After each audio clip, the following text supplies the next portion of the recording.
In 1942, Nazi Germany found itself in a catch-22, strategically limited by its lack of resources, yet waging war to acquire them. The goal was no longer a quick conquest through blitzkrieg, it was about obtaining the means to keep fighting that war. Even by 1942, the odds were stacking in favor of the Allies, who had immense wealth in both manpower and materials. The strategic failure lay in a fatal imbalance between supply and demand. Before the war, Germany had almost no domestic crude oil, barely 600,000 tons a year, far short of what a mechanized army required. When the Allied naval blockade took hold in 1939, Germany lost nearly all of its overseas imports. About 60% of its pre-war oil had come from abroad, and that lifeline was now gone. The early blitzkrieg campaigns burned fuel at an astonishing rate, draining roughly 15 million barrels, about 2 million metric tons, within months. By 1942, the desperate search for oil had become the single greatest strategic concern of the German High Command. It was the real engine behind the drive east. Germany's fuel supply during the critical war years, such as 1942-1943, came from three main sources, none of them sufficient on their own.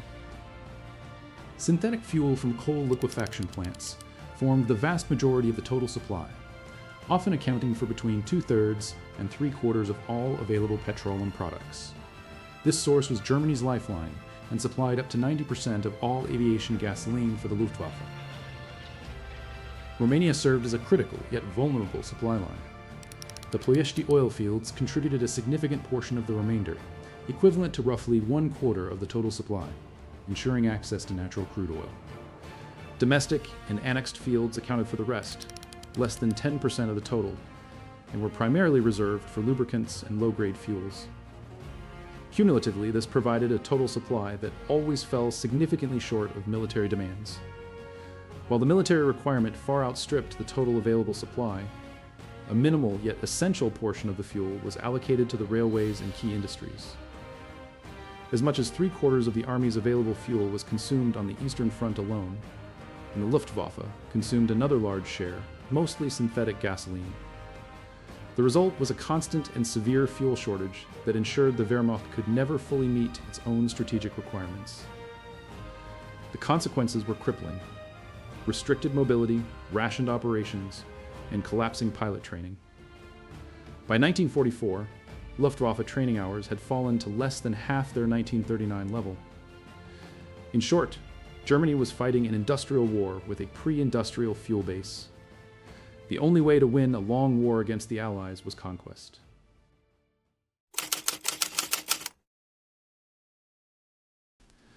That goal defined the 1942 summer offensive, FallBlau, which began on June 28th.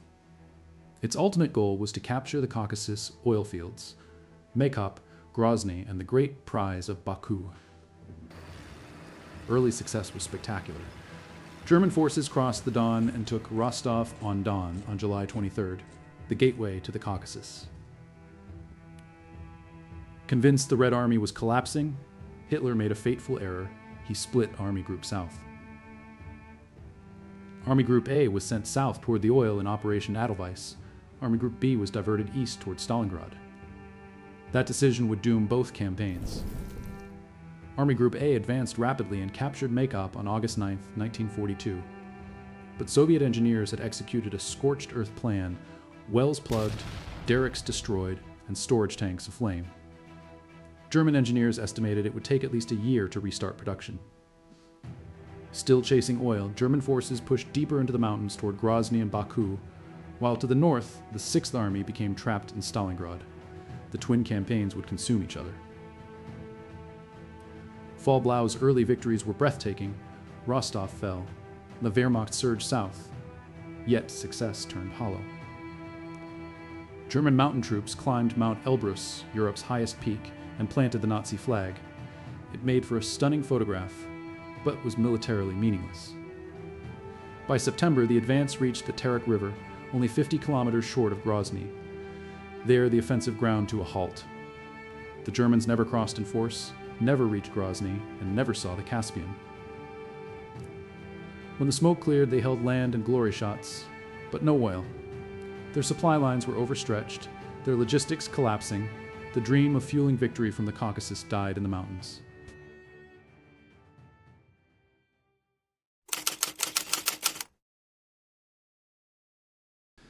Now imagine the what-if scenario, late 1942, and Hitler's dream comes true. Stalingrad holds. Army Group A seizes Maikop, Grozny, and Baku intact. Germany now controls nearly 80% of Soviet oil. Moscow must rely on the smaller, less developed Volga-Ural basin. The German war machine seems saved until reality sets in. Logistics was the true enemy. Driving from Baku to Berlin today would mean traveling more than 3,700 kilometers. A 45-hour drive on modern roads, with modern vehicles. Transporting oil west in 1942 would have been a nightmare. The only practical way to move large quantities of oil over land is by pipeline or rail. Soviet broad-gauge rail lines would have to be converted to German standard. Thousands of kilometers would need rebuilding, or the oil would have to be transferred between rail cars, a massive bottleneck requiring huge amounts of labor. The rail lines from Baku to the northern Caucasus ran along the Caspian coast, bypassing the mountains, a long and dangerous route within range of Allied aircraft. The distance over 3,500 kilometers from Baku to the Reich was compounded exponentially by the incompatibility of the railway infrastructure. The Soviet Union utilized the 15-20mm Russian gauge, while Axis Europe relied on the 14-35mm standard gauge. What about existing pipelines? Soviet pipelines ran toward the Caspian. To use them, the Germans would need to reverse the flow, sending oil west through Grozny and Maikop to Black Sea ports, an engineering challenge vulnerable to endless sabotage. As a modern comparison, consider that a pipeline contract to transport Azeri oil from Baku to the Black Sea port of Novorossiysk was signed in 1996, and oil first flowed in late 1997, over 600 days later, using 1990s technology in peacetime. Another pipeline, from Baku to Supsa, was completed in 1998, with total costs exceeding $500 million. Even if they could have built the pipeline, the oil would have had to be shipped across the Black Sea, offloaded in Romania, and sent onward by rail or pipeline to Europe. That would have required full German control of the entire Black Sea coast, something impossible, while the Soviet Black Sea fleet remained active. Even if the system worked, the supply lines would stretch thin across hostile territory, guarding them would drain divisions. Partisan activity on the Eastern Front was fierce, and hundreds of kilometers of vulnerable pipeline would require thousands of troops just for security. Any successful act of sabotage could delay oil flow for days or weeks. The oil would trickle, not flow. Moving the massive quantities of petroleum products required by a modern mechanized army, potentially millions of tons, necessitated either rapid, massive-scale conversion of thousands of kilometers of rail track, or continuous, labor-intensive transshipment operations at the gauge breakpoints. This logistics friction, combined with a lack of adequate German rolling stock and the fact that existing Danube river tankers were already working at capacity transporting Romanian oil, created an insurmountable infrastructural barrier. The most compelling evidence that FallBlau was fatally flawed rests in a pre-war intelligence assessment, the Hanneken Report of March 1941. This report explicitly warned that even if the Caucasus oil fields were captured completely intact, the overland capacity to move the crude or refined products back to the Reich was utterly insignificant. The estimated maximum capacity for overland transport stood at only approximately 10,000 tons per month. This logistical bottleneck renders the strategic objective moot. To put 10,000 tons in perspective, German synthetic production alone was running close to 400,000 tons per month in 1942, 4.9 million tons annually. The maximum feasible acquisition volume was negligible compared to the monthly deficits faced by the Wehrmacht and Luftwaffe. Meanwhile, the Soviets and Allies would strike back. Historical records show that even airfields far behind the front, like Belorachinskaya 25 kilometers northwest of Maikop, were attacked repeatedly by Soviet aircraft in late 1942. Several German planes were destroyed on the ground. These attacks proved that the Soviets could reach targets hundreds of kilometers behind enemy lines. The British, flying from the Middle East, could bomb Baku, a plan they had actually drawn up in 1940, codenamed Operation Pike. The Allies in 1942 already occupied Iran after the Anglo-Soviet invasion of 1941, bringing Baku well within range of Allied bombers. Commandos and partisans would sabotage pipelines and rail depots at every turn. Planes would strike refineries and derricks from the air. The Germans would have to dedicate massive resources just to protect this fragile and flammable prize.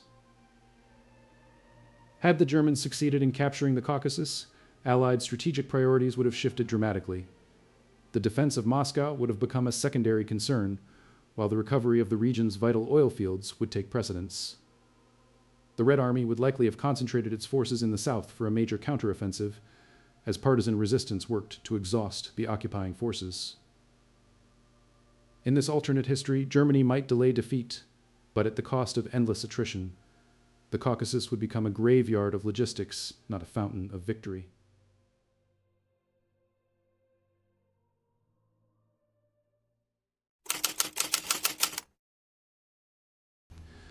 But what if the Germans couldn't use the oil? Could they have at least destroyed it to cripple the Soviets? Lose it, and the Red Army would lose its mobility, the lifeblood of mechanized war. Had Baku fallen intact or been destroyed, Soviet oil output would have collapsed by over 70%. With only small reserves, the USSR would have faced fuel starvation within months. Tanks would idle, aircraft training would shrink, and offensives would grind to a crawl. Could Moscow have recovered if the Germans had destroyed Baku? Eventually, but not quickly. The petroleum deposits in the Volga-Ural basin were promising yet primitive in 1942. Expanding them required time and manpower the Soviets didn't have. Allied Lend-Lease oil shipments would help, but couldn't fill the gap quickly enough to sustain mobile warfare. A Soviet counteroffensive would still come, but slower, later, and costlier. Permanent destruction from the air by the Luftwaffe was nearly impossible. The Germans didn't prioritize bombing the oil fields, they wanted to capture them intact. Hitler forbade bombing Baku since the mission was to seize, not destroy. Launching an airstrike would have required planes, pilots, mechanics, bombs, and most importantly, fuel and logistics. By the time Stalingrad was encircled, Germany had lost the capacity to even attempt it. The Luftwaffe was stretched thin trying to resupply the trapped 6th Army by air. There was never a plan to destroy Baku. To cut off the Soviets' oil supply from Baku, German forces focused on denying them use of the Volga River, the crucial transport route. Even if they had managed to bomb Baku, oil lies underground. Surface facilities can burn, but reservoirs endure. The Soviets already had the expertise to reclaim damaged wells, and with Allied support, they could rebuild refineries and pipelines. So even if the Germans had bombed Baku, the effect would have been severe, but not decisive. It might have delayed Soviet recovery and worsened the fuel crisis of 1943, but it wouldn't have won the war.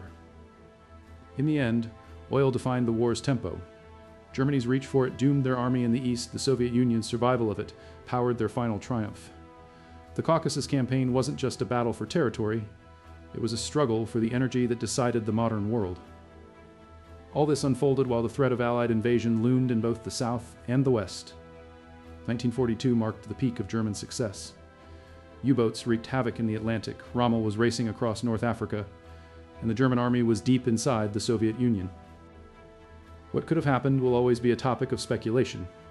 The truth is that tactical victories are nearly meaningless in a grand strategic war of attrition, especially one where industrial capacity and resources like steel and oil so heavily favored one side. The early victories from 1939 to 1942, though impressive, became as much a burden as they were triumphs. The Soviet Union was fighting not just for territory, but for survival. By 1942, America had entered the war, bringing resources and industrial might on a scale the world had never seen. Even if the Germans had captured any oil fields intact, they would have faced the same sabotage that crippled Maikop. Those wells didn't resume production until 1946, 4 years after they were destroyed. The Hannikin report emphasized that large volume transport of Caucasus oil required secure, high-capacity routes, meaning control of the Black Sea and utilization of sea transport. This in turn required two conditions that the Axis could not meet in 1942, the destruction of the powerful Soviet Black Sea Fleet and the elimination of British air and sea power in the eastern Mediterranean. Failing these prerequisites, the report concluded that the use of Russian oil resources in sufficient quantity to support the continuation of the war was virtually impossible. The decision by Hitler to launch this resource-intensive campaign, expending critically low fuel reserves in the process, despite clear pre-operational intelligence confirming the inability to transport the oil, demonstrates a profound disconnect between operational objective and logistical reality. This self-defeating operational paradox confirms that the campaign was designed to fail its primary strategic goal, the acquisition of usable quantities of fuel to ensure a self-sustaining autarky that the Germans believed would have put them on par with the Allies. Thanks for watching. If you like this video, please give it a thumbs up. If you want to see more videos like this in the future where we discuss topics related to World War II and other historical events, please consider subscribing. What do you think? Could Germany have captured the oil and held onto it? Feel free to leave a comment, and I will see you later.